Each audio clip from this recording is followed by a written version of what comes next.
Hello everybody, this is Ravindra Dastikop once again welcoming you all for my 1 minute cloud computing learning session. Cloud computing is a generic resource and it can be applied to different sectors.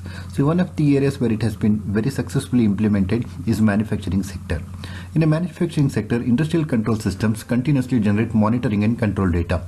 See, any industrial setup would include lot many machines and they interact with each other. They must be functioning well. So in order to supervise this, they have built up industrial control systems whose job is to generate the monitoring and control data.